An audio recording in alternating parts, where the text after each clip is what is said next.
vamos iniciar, tá? Lembrem que estamos numa sessão técnica de artigos curtos, e artigos curtos significa curto mesmo na apresentação.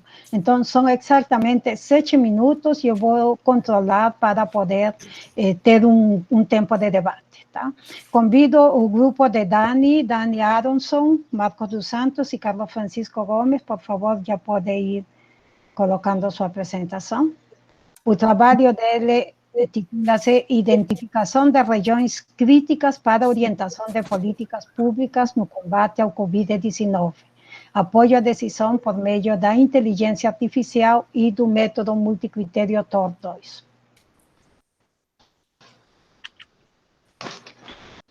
Boa tarde, bom dia. Estão me ouvindo? Posso começar? Pode, por favor, pode começar. Vou tentar correr um pouquinho para tentar ajudar a recuperar o tempo. Bom dia, meu nome é Dani. Eu vou estar falando sobre o uso de inteligência artificial e o método TOR2 para a identificação de regiões críticas. A ideia desse artigo surgiu justamente numa eventual onda, uma segunda onda de Covid. Esse artigo ele foi concebido em julho, agosto, mais ou menos, final de julho, início de agosto. Esse era o quadro do estado, do cidade do Rio de Janeiro, e esse, na verdade, é o painel Rio Covid, que armazena as bases de dados da prefeitura com relação aos casos de Covid aqui da cidade. Essa foi a base de dados que nós utilizamos, então, para as análises. A metodologia adotada, não sei se vocês conseguem ver o mouse, nós temos o banco de dados, que é esse cilindro aqui à esquerda. Esses eram os dados disponíveis, então, na base de dados, e nós optamos por usar a maior quantidade possível destas variáveis. Num primeiro momento, o que foi feito foi, aplicamos algumas técnicas de inteligência artificial, como clusterização ou como regressão logística, tentando identificar qual metodologia tinha a melhor resposta de prever o desencadeamento da doença, ao mesmo tempo que tivesse o menor tempo de processamento. Depois dessa análise, escolhemos, então, a ferramenta da regressão logística, que eu vou falar rapidamente mais adiante. A regressão logística, então, ela nos dá um conjunto de informações que são os pesos de cada uma das variáveis no desenvolvimento daquela doença, daquela propagação. Isso, então, foi imputado no TOR2 com o objetivo de identificar regiões críticas, bairros críticos aqui no Rio de Janeiro. Com relação à nossa referência, à análise bibliográfica, identificamos alguns estudos e pegamos esses dois, o da esquerda e o da direita, como os principais. O da esquerda foi feito na região da Apúlia, da Itália, e o da direita foi feito em Bangladesh. E esse círculo do meio, esse oval do meio, são as variáveis que nós utilizamos. Então, nós tentamos buscar alguma similaridade entre as variáveis que foram usadas nesses estudos internacionais com o nosso estudo. É claro que, em função de particularidades de cada um, algumas variáveis foram utilizadas nos estudos internacionais que nós não tínhamos aqui, e algumas variáveis que usamos aqui que eles não tinham disponíveis lá. Isso, para quem talvez não lembre ou não conhece, é o método de regressão logística. Então, ele aqui à esquerda do gráfico, o gráfico permanece sempre no platô zero. Esse seria o evento indesejado, que seria, então, o óbito do paciente. E, para a direita, o gráfico, então, segue numa linha reta também, valendo 1. É o evento desejado, ou seja, a recuperação desse paciente. E essa regressão foi aplicada aos dados. Depois disso, usamos o método TOR2. O método TOR2 é um método híbrido. Ele utiliza justamente as relações de preferência forte, fraca e de indiferença para determinar os pesos entre os critérios. O método também já fornece 3 soluções, onde a solução S1 é a mais restritiva e a solução 3 é a menos restritiva. E eu vou mostrar já como é que isso é utilizado. Então, o que nós fizemos no primeiro momento foi analisar os dados e ver quais pacientes iam a óbito, quais pacientes iam a uma recuperação e quais pacientes ainda estavam em observação naquele momento. Aplicando a regressão logística a esses bancos de dados, a variável de faixa etária foi a que apresentou o maior índice de impacto no desenvolvimento da doença. São essas 3 linhas aqui à direita. A idade deu um coeficiente de 0,408. O IDH, nós testamos com IDH e testamos também com densidade populacional do bairro. Acabou que o IDH deu uma resposta melhor do desenvolvimento da doença, de previsão, e mesmo assim abaixo da idade. O sexo do paciente foi o terceiro, aí já bem mais abaixo, e outras questões como raça, cor do paciente, como eu já mencionei, a questão de concentração, densidade populacional, a gente acabou descartando, porque realmente eles não tinham nenhuma representatividade qualquer na análise. E isso, então, foi aplicado no método TOR. Fizemos a análise aqui da cidade do Rio de Janeiro, são as 5 regiões administrativas, nessas cores, o rosinha, o cinza, o verde, o amarelo e esse azul. Aqui embaixo, no fundo da tela, vocês podem observar qual foi a ordem de criticidade, ou seja, não houve mudança em nenhuma das soluções que o TOR apresentou. Lembrando que no S1 é mais restritiva, ele considera, basicamente, do S1 até o S2, aqueles critérios que têm uma relação forte, depois ele acrescenta os critérios que têm relação fraca, e depois, na última solução, os critérios que têm solução, que tem uma correlação forte, fraca e de indiferença. Aqui à direita nós temos as telas que foram geradas pelo sistema, e basicamente, então, se constatou que a região, aqui, Zona Sul, Copacabana, era mais crítica, que é o RE2, o RE1, que é essa parte do centro da cidade, segundo lugar, a terceira região mais crítica, essa região mais zona norte aqui com Ilha do Governador, quarta região seria a Barra e a última é a zona oeste.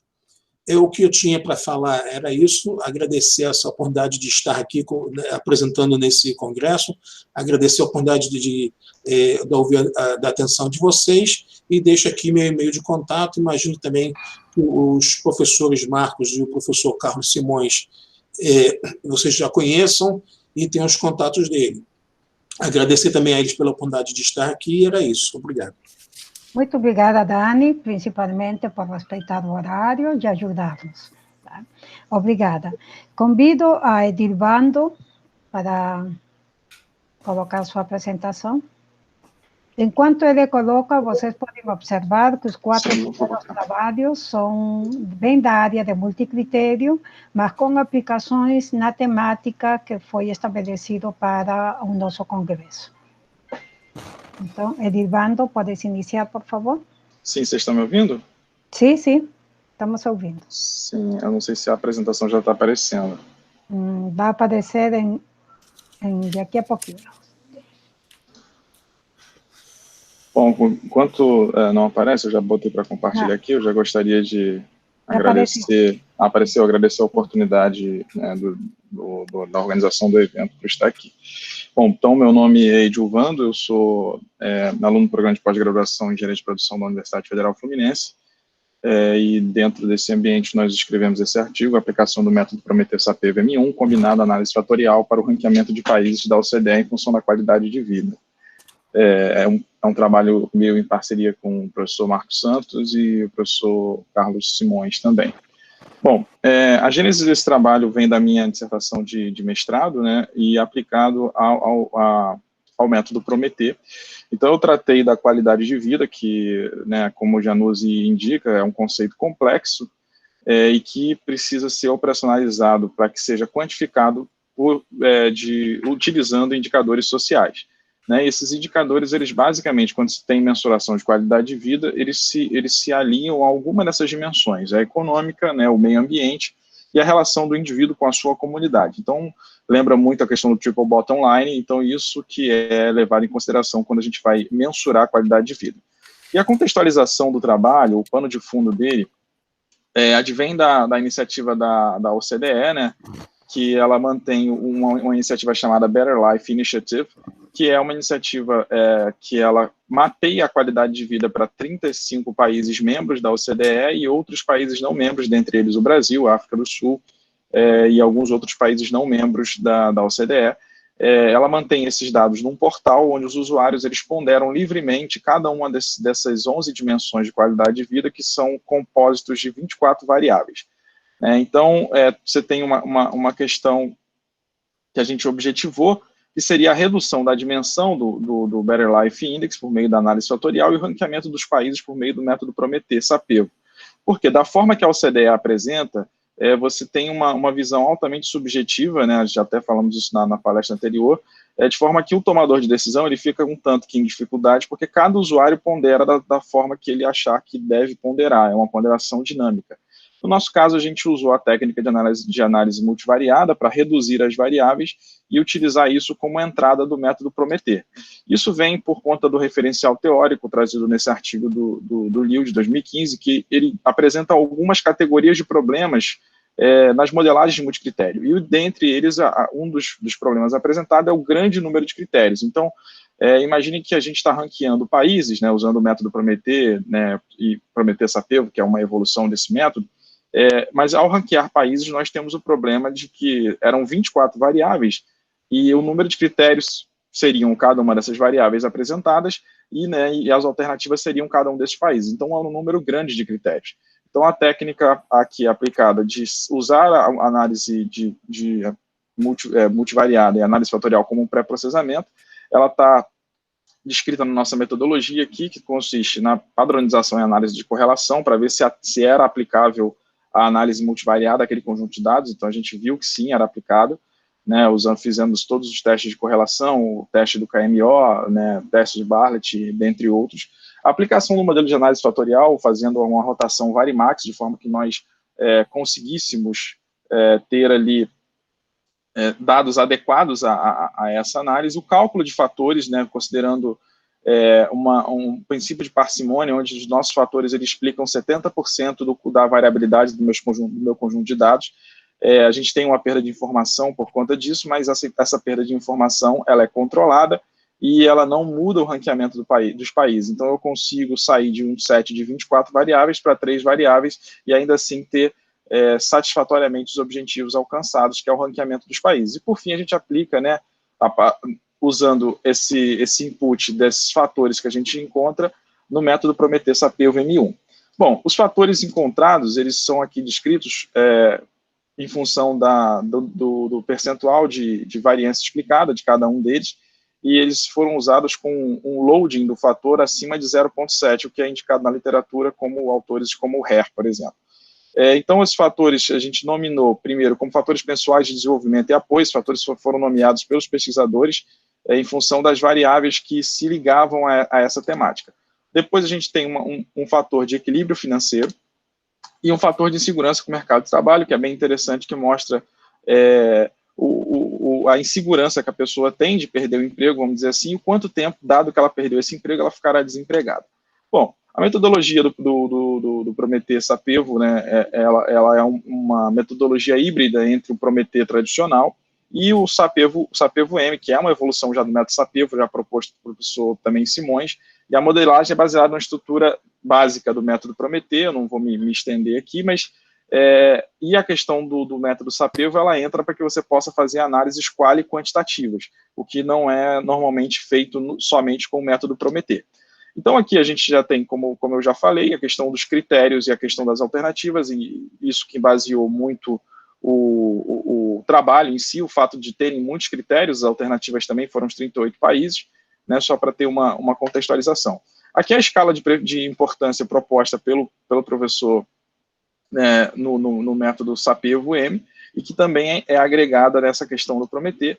A gente usa também uma escala de uma função de preferência, né, no nosso caso a gente usou a V-Shape, como está aí, né, usando a questão do multicritério.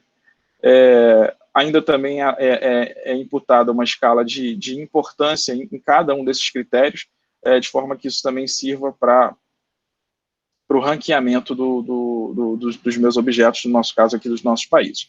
Aqui é um print de um sistema que também foi criado pelo professor, né, pelo Moreira e pelo professor Marcos Santos e professor Simões, que trazem isso de forma online, onde a gente pode imputar esses dados e toda a parte matemática já está sendo feita ali por trás, então a gente tem essa facilitação aí, trazida por eles. E por fim, o resultado final do trabalho, né, que foi o ranqueamento, uma coisa também que é interessante que o método Prometer-Sapelo traz, que além dele ranquear os países, que muitos métodos multicritérios fazem, eles também ele também atribui uma nota a cada um desses objetos que estão sendo hackeados, no nosso caso, os países, de forma que a gente consiga ver as distâncias, né, o que pode servir também como um benchmarking para cada um desses países atenderem e criarem. Por fim, é feita uma análise de dominância, né, de forma que, aos que estão familiarizados com o método Prometer, a gente tem o saldo líquido, né, de forma que a gente tenha, por exemplo, em amarelo, à esquerda, a África do Sul, que é muito pior do que todos, à direita,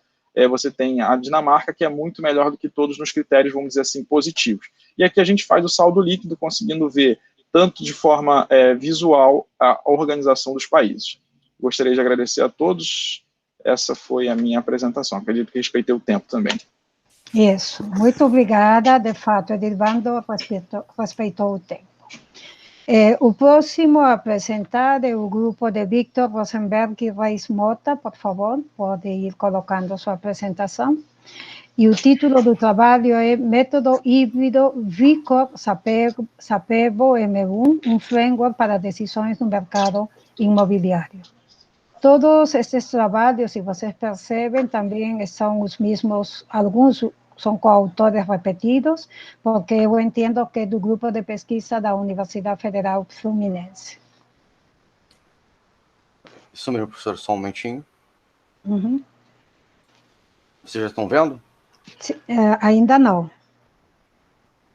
Mas pode ir comentando enquanto... Bom, meu nome é Vitor, eu também sou da Universidade Federal Fluminense. Essa é a minha primeira participação em congresso. Eu agradeço a oportunidade, peço desculpa de antemão se eu parecer um pouco nervoso. Quando aparecer aí a tela, por favor, me avisem. Apareceu, Victor. Apareceu? Sim, sim. Só um momentinho. Pronto, botei aqui para mim. Okay. Eu me chamo Vitor Rosenberg, como eu já falei. Esse artigo ele foi feito com o professor Marcos dos Santos e o professor Carlos Francisco. O artigo ele se chama Método Híbrido VICOR-SAPEVO M1, um framework para decisões no mercado imobiliário. Bom, desculpa. Edilvando, acho que estás com o áudio aberto, por favor, fecha. Desculpe.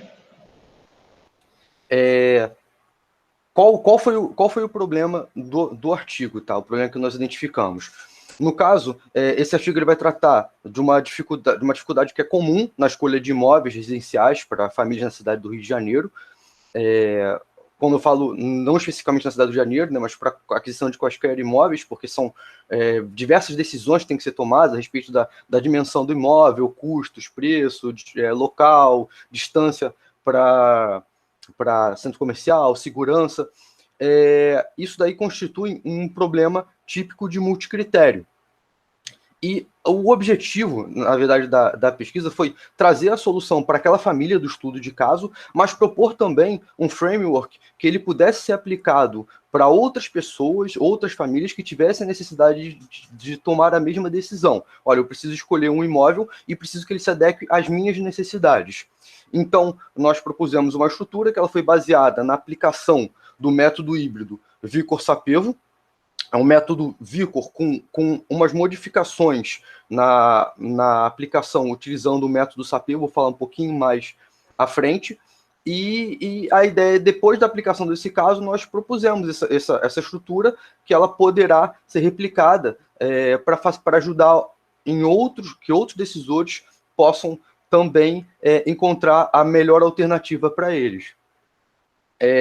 O método que nós fizemos esse trabalho, ele foi bem simples, ele é dividido em 4 etapas básicas.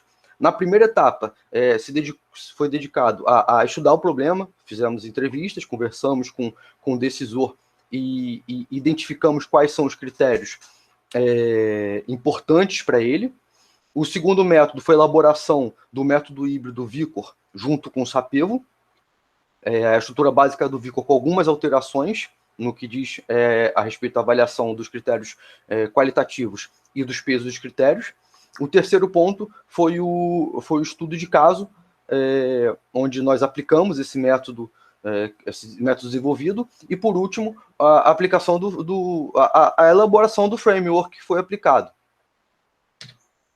Bom, a identificação do problema, nós não fizemos um SSM completo, nós apenas, durante as entrevistas, tivemos dificuldade para saber quais eram exatamente os critérios que eram considerados importantes, eles acabam variando um pouco, e nós decidimos fazer uma figura rica, porque nós conseguimos trazer a participação do decisor de uma forma lúdica, e ele acabou trazendo mais elementos para a gente, e dessa forma nós conseguimos montar a lista de critérios que são considerados relevantes para aquisição de imóvel para uma família. Tá? Nesse caso, o que é importante sinalizar é que nós dividimos esses critérios em dois grupos, quantitativos e qualitativos. Por que nós fizemos isso? Tá? Indo para a parte da aplicação do método. O método Vicor, ele é um método que ele trabalha predominantemente com critérios quantitativos, ele procura otimizar a seleção desses critérios e te dá a melhor opção ou as melhores opções, te dá uma solução de compromisso. O Vicor ele foi escolhido porque os métodos cardinais normalmente te dão uma lista, né, de classificação dos métodos de ordem de preferência, e o Vicor ele te diz, olha, se você tem uma solução de compromisso ou duas, essas daqui são as soluções ideais para você. Por um caso de um método para a escolha de um imóvel, isso é importante porque poderia permitir negociações simultâneas, já que você não tem a certeza do negócio quando você escolhe o melhor.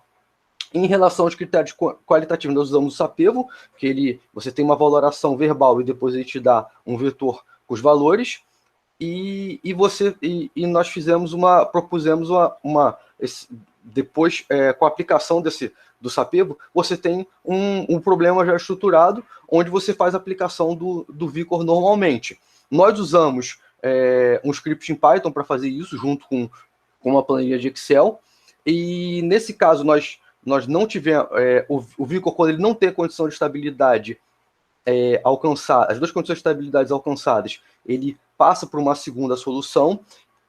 No caso, nós tivemos duas soluções de compromisso, que foram os imóveis A3 e A5. É importante salientar que no estudo de caso ele foi compatível com a seleção da família. O decisor ele fez a aquisição do imóvel A1, o que ocorreu em paralelo independentemente, na verdade, com a aplicação do método, e em entrevista com o decisor, o imóvel A3 ele também ele pareceu coerente com uma opção também viável para ele. O framework que nós propusemos, ele é basicamente a aplicação desse método, que ele poderá ser replicado. Nós entendemos que os critérios eles podem variar de acordo com decisor para decisor, né? Pode entrar um critério, outro pode ser considerado irrelevante. Então, nós propomos a primeira etapa de validação. A segunda etapa é uma entrevista que você faz a valoração dos critérios qualitativos junto com a valoração de peso, porque isso vai depender também dos valores individuais de cada decisor, e coleta de dados para aplicação do método, e por último a solução de compromisso, que é quando você tem o resultado e você pode partir para a parte da negociação, facilitando essa etapa da aquisição de imóvel, né? Eu gostaria de agradecer. A ideia desse método foi criar uma nova ferramenta a ser utilizada tanto por compradores, ou talvez pode auxiliar até mesmo vendedores, e fica o meu contato para que alguém tenha dúvidas. Muito obrigado. Muito obrigada, Victor, também no tempo certo. Tá? Convidamos agora Sérgio Mitihiro Maeda para já ir colocando a sua apresentação. O título do trabalho do Sérgio é Análise da viabilidade técnica e econômica das regiões para o plantio do mogno africano, uma abordagem à luz do método Sapevo-M. Bom, primeiramente, bom dia a todos. Meu nome, a apresentação está aparecendo? Já, professora? Ainda não, mas pode ir falando enquanto está aparecendo. Então, meu nome é Sérgio Mitihiro Nascimento Maeda, sou aluno também do grupo de pesquisa, né, da Universidade Federal Fluminense, né, junto com o professor Marcos e o professor Simões. E nessa apresentação, né, nós iremos abordar o artigo Análise da Viabilidade Técnica e Econômica para o plantio de mogno africano, né, em algumas regiões do Brasil, uma abordagem realizada à luz do método Sapir-Whorf. Tá bom. Sérgio, ainda não apareceu. Pergunto se o Victor, porque me parece que tem que ser sincronizado. Victor retira e depois em seguida entra. A ver como... Victor, você retirou? Eu retirei. Ainda está aparecendo a minha para vocês? Não está aparecendo, não. Obrigada. Então, tudo bem com o Victor. Então, Sérgio, dá uma... Por favor, confere, que ainda não aparece na tua apresentação. Agora sim. Coloquei para compartilhar novamente. Agora vai aparecer daqui a pouquinho. Ok. Senhora, se puder avisar quando aparecer. Tá. Apareceu. Manda ver. Sim, senhora. Bom, tá ok. Então, como todos têm acompanhado, né, nos noticiários, o Brasil ele se tornou foco, né, dessa crise ambiental que vem ocorrendo desde 2019 com relação ao desmatamento, principalmente na região amazônica, né? Então, a ideia foi propor um artigo avaliando essa característica, né, esse problema, essa problemática, e realizar uma abordagem de como que nós podemos utilizar a avaliação edafoclimática e a abordagem multicritério como uma alternativa para essa solução. Bom, então esse é o breve sumário que eu pretendo seguir, composto pela introdução, objetivo, um breve referencial teórico, onde iremos abordar um pouco da espécie Caivorensis, que é a espécie do mogno africano que foi analisada, a sua característica de ocorrência natural e, por fim, o zoneamento edafoclimático da espécie no Brasil, a metodologia utilizada, os materiais e métodos. E, por fim, a discussão dos resultados. Bom, segundo aponta o relatório do projeto de mapeamento anual da cobertura do solo no Brasil, MapBiomas, em 2019, nós alcançamos a triste marca de 1.200.000 hectares devastados, né, de vegetação nativa. Desse total, cerca de 60% ele ocorreu na Amazônia, né, totalizando 770.000 hectares devastados. Bom, dentre as medidas para conter o desmatamento, nós podemos citar o monitoramento, né, e a fiscalização ambiental, a recuperação de áreas degradadas, o manejo sustentável de florestas, que está em voga, né, hoje em dia, com o uso sustentável da sua biodiversidade também, e, por fim, o plantio de florestas comerciais, que é o intuito desse artigo. Bom, o plantio de florestas comerciais, ele se apresenta como uma importante alternativa porque, assim, além da questão do desenvolvimento econômico da região onde ela é inserida, tem um forte apelo ambiental, forte beleza ambiental, porque aumentando a oferta de madeiras nobres no mercado, nós trabalhamos assim para diminuir a pressão sobre a exploração da vegetação nativa. Bom, então, o objetivo é ordenar, mediante a utilização da ferramenta de auxílio multicritério Sapir-Whorf, as regiões do país mais adequadas, né, através dessa avaliação edafoclimática e econômica, para o plantio do mogno africano, do gênero Caia e espécie Ivorensis. Bom, o gênero ele é de origem africana, composto por um grupo de espécies com elevado potencial madeireiro, né, sendo as mais importantes a Caia grandifoliola, Ivorensis, senegalensis, que possui maior interesse comercial, né. A Ivorensis, ela tem origem em países da costa oeste da África, né, que possuem características edafoclimáticas muito semelhantes a algumas regiões brasileiras, por isso tanto foco nessa espécie.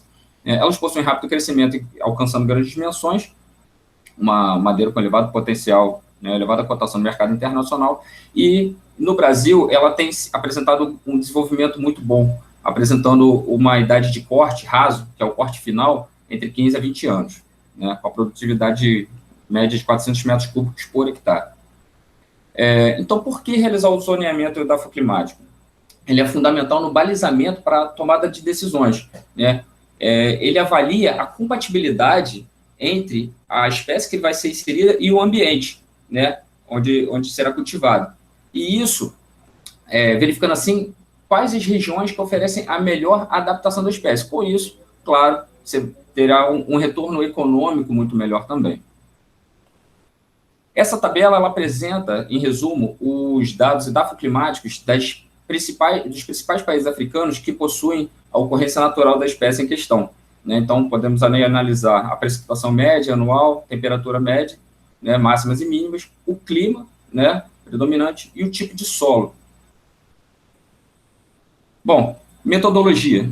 Para esse artigo, nós fizemos a avaliação de 7 regiões de diferentes estados brasileiros onde há registros do plantio da espécie em questão. Né? Então, selecionamos Boa Vista em Roraima, Formoso do Araguaia em Tocantins, Bonfinópolis em Goiás, Valença na Bahia, Linhares no Espírito Santo, São Mauro em São Paulo e Poupeu em Minas Gerais.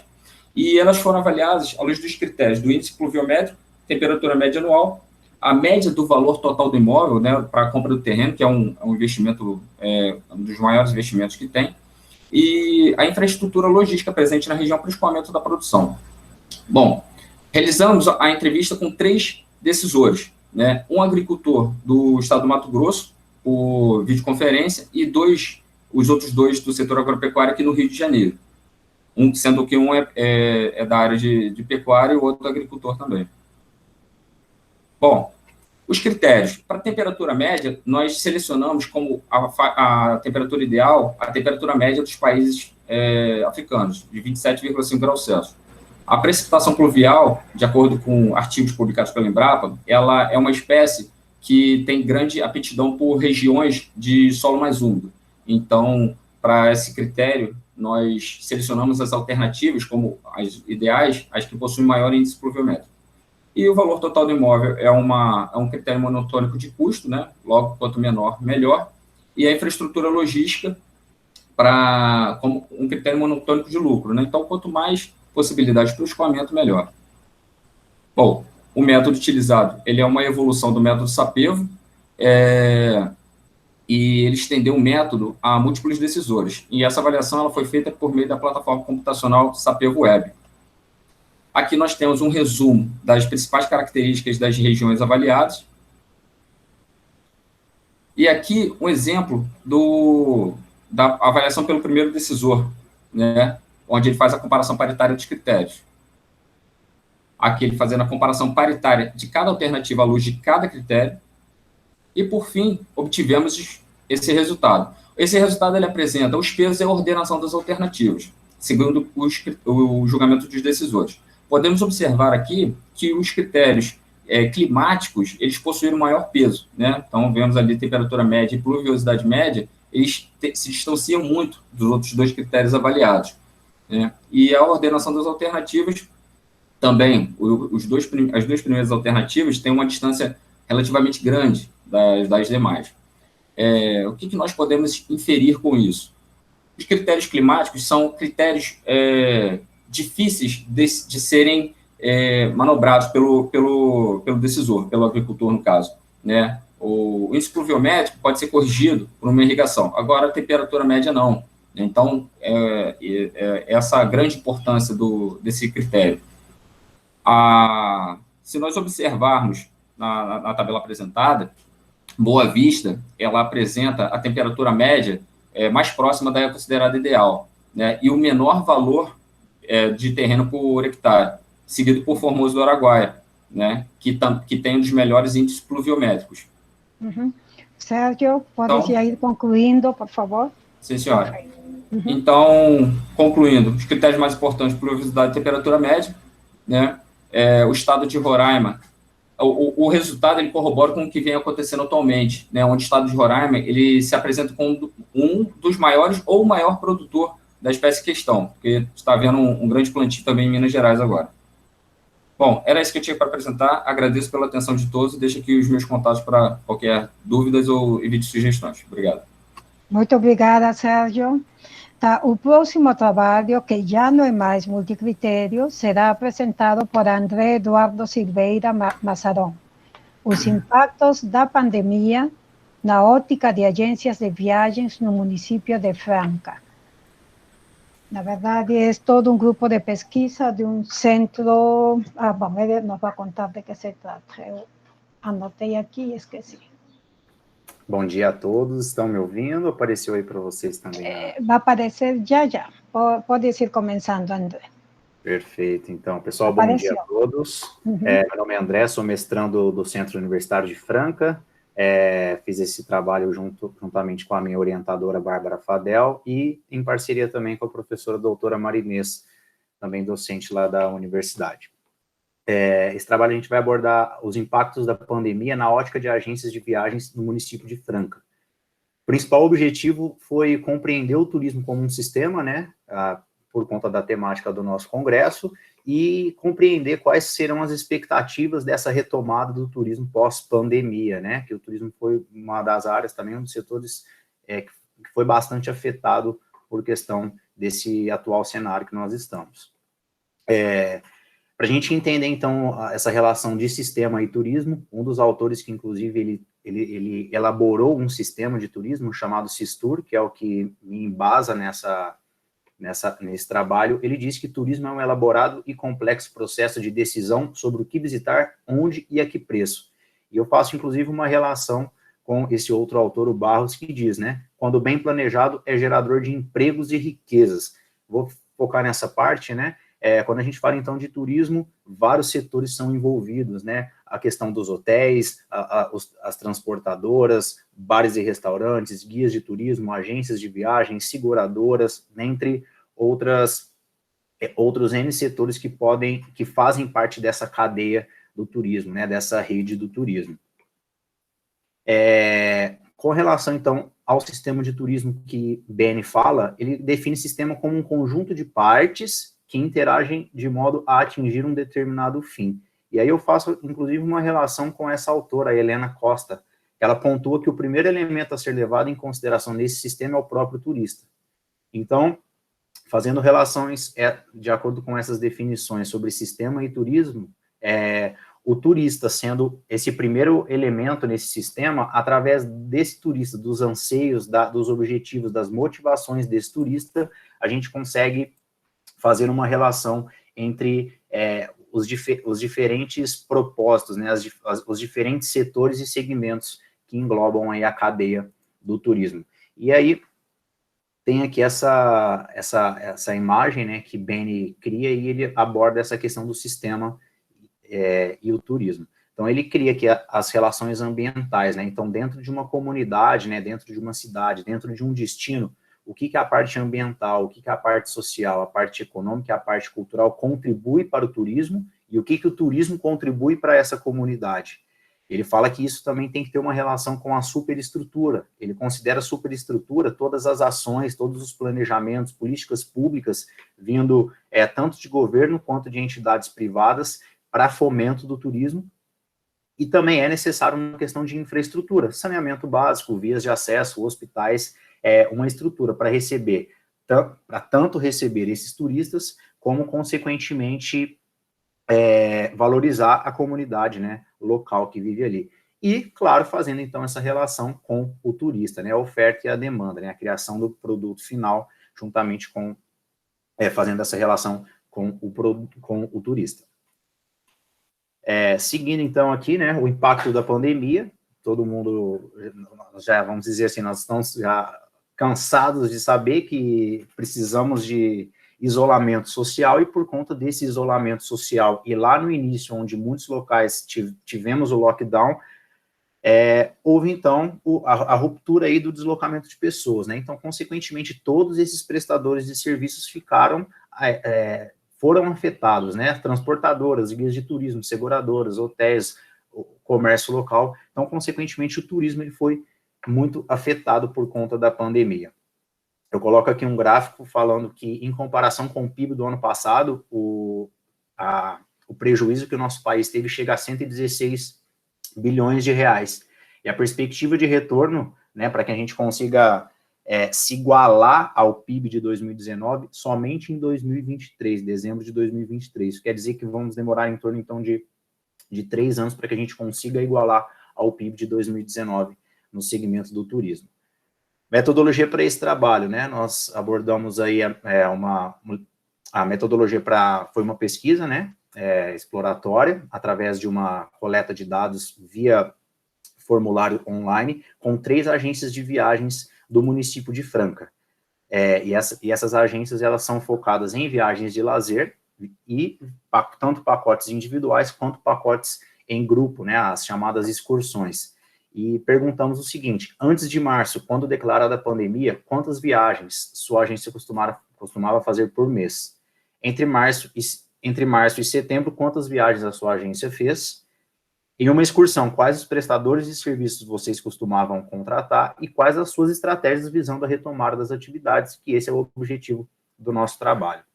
A conclusão: das 3 agências analisadas, 2 das agências tiveram todas as suas viagens afetadas. Então, de março a setembro, que elas costumavam fazer de 2 a 3 viagens em grupo, elas não fizeram nenhuma. Então, 6 meses sem nenhum tipo de pacote comercializado. A agência C afirmou que fazem em torno de 20 a 30 vendas por mês, e que de março a setembro fizeram apenas 15 pacotes. Então, em 6 meses, apenas 15.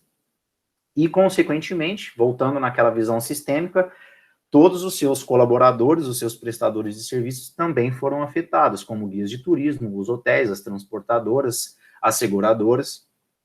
E aí, visando, então, uma retomada, né, para a retomada da atividade turística, vamos dizer aí que por volta de junho e julho já começou a ter um breve retorno dessa atividade.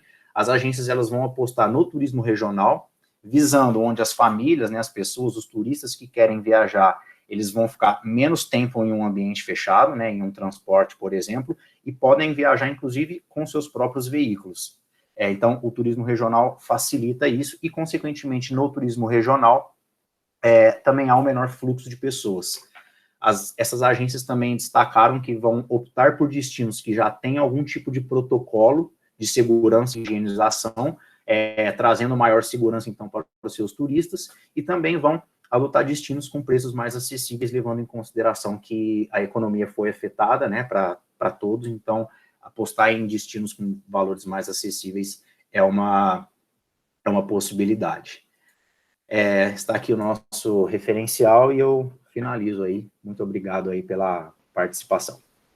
Obrigada, André Eduardo, bem no tempo também. Então, pelo nosso horário oficial, temos 5 minutos, mas acho que podemos ir mais outros 5 minutos, já que iniciamos atrasados, né? Então, abro a palavra às pessoas que gostariam de fazer perguntas, tá? Assim, Dante, por favor, pode fazer a sua pergunta. Bom dia mais uma vez a todos. Professora Carmen, na verdade, não é uma pergunta. Eu teria várias perguntas a fazer, mas não haveria tempo. É mais um comentário e uma provocação e um desafio que eu queria fazer aqui. Eu vejo que nessa sessão temática, dos 5 trabalhos apresentados, com exceção do último, do André, que é da FACEF, que já vem ativamente a FACEF nos nossos congressos, principalmente com a professora Melissa, que é, junto com o professor Sandro, os mais presentes em todos os nossos congressos sistemas, mas eu vejo que os outros 4 artigos, e são artigos curtos, são da Universidade Federal Fluminense. Eu fico muito feliz de ver uma participação tão intensa desses colegas da Federal Fluminense, e queria aqui dizer que eu gostei demais dos 4 artigos, e teria várias perguntas a cada um deles, mas não vai dar tempo, mas eu quero deixar aqui a provocação, o desafio. Nós tivemos até aqui, que eu me lembre, pouca participação da Universidade Federal Fluminense nos nossos congressos sistemas, acho que foi basicamente no ITA que houve uma certa participação, principalmente com a professora Anícia, né? E tenho certeza que essa participação intensa nesse congresso dos colegas da Federal Fluminense tem muita influência da professora Carmen e da professora Anícia, com certeza, né? Vejo também, se eu não estiver enganado, que o autor mais presente no nosso congresso esse ano foi o professor Carlos Francisco Simões, que, se eu não me engano, é coautor de 7 artigos aí no congresso. Então, a provocação e o desafio é o seguinte: que no próximo ano a gente possa ter artigos completos, principalmente, desses colegas submetendo artigos parciais, porque acaba dando mais tempo para apresentação e para discussão dos artigos. É uma pena que a gente não consiga discutir, que esses 4 artigos são excepcionais, eu acho. E também quero deixar aqui um desafio. Nós precisamos levar o Congresso Brasileiro de Sistemas para a Universidade Federal Fluminense. Hoje fica claro para mim que nós temos massa crítica para isso. 2021 já está definido onde será, mas 2022, 2023, eu acho que precisamos pensar, e deixo aí a professora Carmen, a professora Anícia e os demais colegas da Federal Fluminense, o desafio de pensar em sediar o Congresso Brasileiro de Sistemas em 2022 ou em 2023, que eu tenho certeza que há massa crítica lá para isso, e nós não fomos até hoje para o Rio de Janeiro. Então, é um sonho nosso poder estar também no estado do Rio de Janeiro, e eu acho que os colegas mostram que isso hoje é viável. Era só isso. Muito obrigado a todos. Obrigada, professor. Eu gostaria de fazer um comentário. Desculpa, Victor, só na tua frente um minuto, para comentar que sim, em certo modo, há uma influência minha, porque junto com Carlos Francisco Simões, está o nome de Marcos dos Santos, que acredito que sejam os orientadores dos vários dos trabalhos. O que acontece é que Marcos dos Santos está fazendo pós-doutorado comigo este ano no ITA. E o objetivo do pós-doutorado era justamente aprender os métodos de estruturação de problemas para ele utilizar junto com os modelos de multicritério. Ou seja, todos esses apegos que eles comentaram, isso é desenvolvido, sim, no grupo de Carlos Francisco e de Marcos dos Santos, mas eles precisavam estruturar e foi esse o motivo. O único trabalho que tem algo é uma figura rica que mesmo assim, depois eu pergunto para eles em outros ambientes, mas era um receio, tanto que eu mesmo disse, Marcos, o foco é sistêmico, então se você consegue dar um foco para mandar os trabalhos, vão ser bem-vindos, né? Mas mesmo assim, acho que foi a coordenação com o Eliomar que optaram por colocar, e de fato, né, acho que tem uma boa massa crítica para poder continuar. Agora sim, desculpa, Victor, acho que era você quem levantou a mão. Imagina, professor, na verdade eu ia só complementar, falar que realmente nós viemos através da senhora, porque nós somos alunos do professor Marcos, que faz doutorado lá no ITA, e gostaria também de dizer que nós tivemos também um artigo completo, que foi do Igor Costa. Se eu não me engano, ele foi apresentado ontem ou anteontem. E em relação a levar para a UF, eu sou aluno também da professora Anícia, e meu orientador é o professor Carlos Simões. Assim que puder, eu e os outros alunos nós vamos conversar com o pessoal do nosso programa de pós-graduação, porque para a gente, falando como aluno, não falo para a instituição, seria muito interessante, seria uma honra ter o congresso na nossa universidade. Só para complementar, a professora Anícia também fez o pós-doutorado comigo no ano 2017. Então, ela tem uma boa base de estruturação de problemas, tá? É também uma pessoa a consultar na tua faculdade.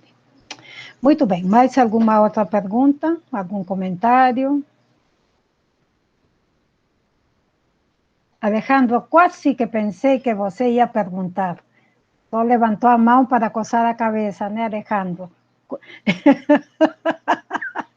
No, estou haciéndote bromas. Alejandro Ochoa actualmente ele é o coordenador do ELAPTIS, né, que é a Escola Latino-Americana de Diseño, Latino-Ibero-Americana de Diseño Sistémico, y algo más que se me escapó, Alejandro, disculpe. Pensamiento y diseño sistémico. Pensamiento ese es el orden. ¿Você no quiere comentar algo, ya que... No, yo llegué lamentablemente tarde a la sesión de trabajo, la verdad que sería una responsabilidad de mi parte preguntar. No, mas talvez comentar sobre o ELAPTIS, porque já que temos uma audiência privilegiada, né, até para saber o que acontece com o ELAPTIS, o que é o ELAPTIS, acho que valeria a pena.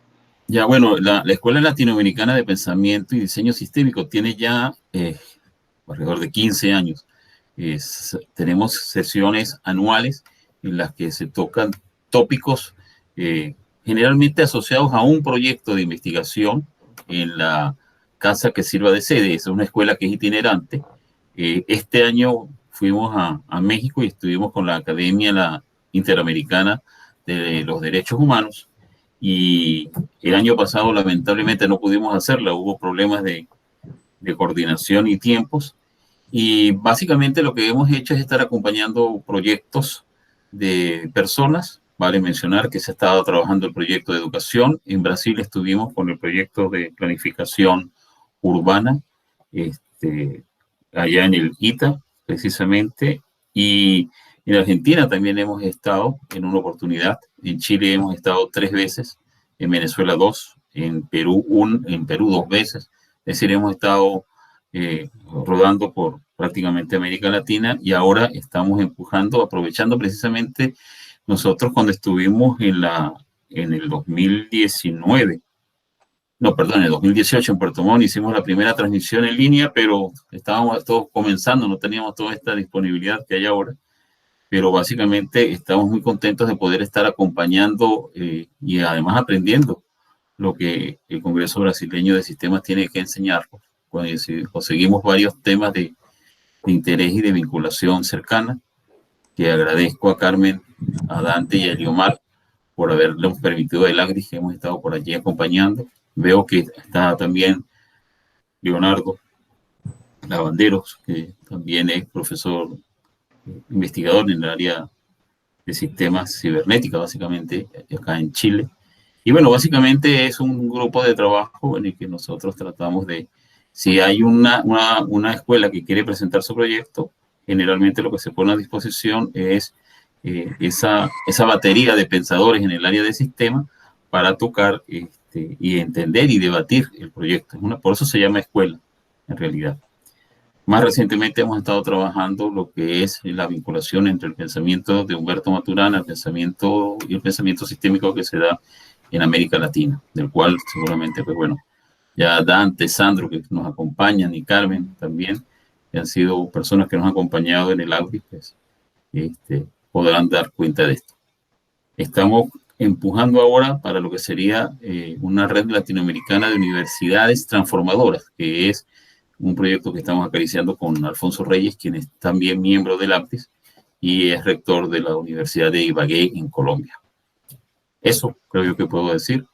Y estamos también, vale la pena hacer también la invitación a lo que es CISTO, que es la conferencia iberoamericana de sistemas para transformación organizacional, que se estará llevando a cabo dentro de 15 días, el 8, 9 y 10 de diciembre.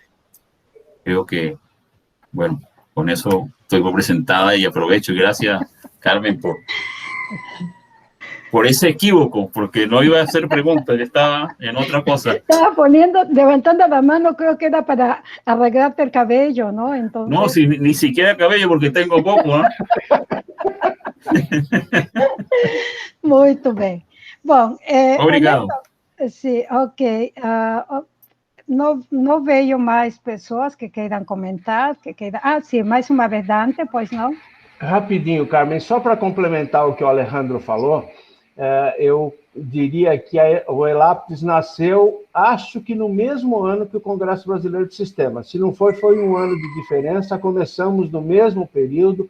Eu fui tomar contato com o ELAPTIS alguns anos depois, já estive, acho que em 4 edições do ELAPTIS, estive no Chile, no Peru e na Colômbia, pelo menos, e eu acho que tem sido eventos muito interessantes, muito importantes. Agora temos o Alejandro na coordenação, e acho que podemos e devemos integrar mais o ELAPTIS com os Congressos Brasileiros de Sistemas. Algo nesse sentido foi feito no ITA, quando a Carmen coordenou o Congresso e vários membros do ELAPTIS estiveram lá. Eu acho que nós podemos fazer isso outras vezes, talvez no ano que vem, talvez nos anos seguintes, e acho que essa integração latino-americana pode ser cada vez mais próxima, e se for virtual, é mais fácil fazê-la, como aconteceu nesse Congresso de Sistemas, em que nós temos vários membros do ELAPTIS presentes. Era só para complementar. Desculpem, obrigado. Ok. Obrigada a todos.